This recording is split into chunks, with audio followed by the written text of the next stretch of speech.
Nighttime in Cairo, and hundreds of protesters returned to Tahrir Square. First, they threw rocks at the police near the headquarters of the Arab League. Then the security forces responded with tear gas. Soon, a standoff developed between protesters and the police. But then they moved in force, using tear gas to clear the square completely.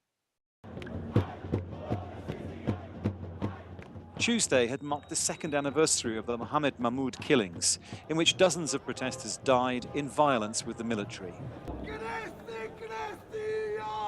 Hundreds of people had gathered to mark their deaths and to highlight what they believe is an unfinished revolution. Right now, the temporary government is not able to do anything for us. The army is fighting terrorists, but do we look like terrorists? No, we are not terrorists. We are only asking for our rights as young Egyptians. We cannot live, find a job, or find anything that would make us love this country. The government should make us love this country.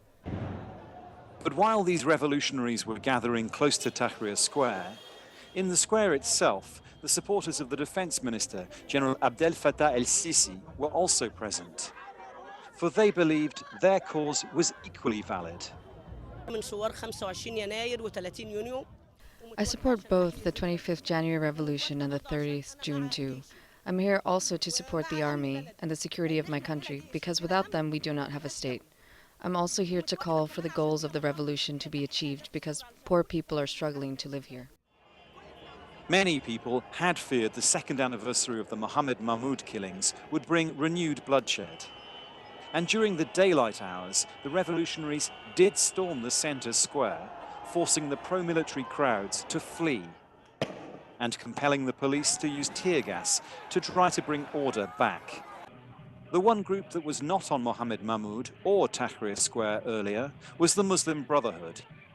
It had instructed its supporters and the anti-coup alliance to avoid the area and to gather peacefully instead at the Quba presidential palace. The authorities had hoped the second anniversary of the Mohammed Mahmoud killings would pass peacefully. But scenes like these in Tahrir Square show that there are still hundreds of people determined to take their protests onto the streets of the capital.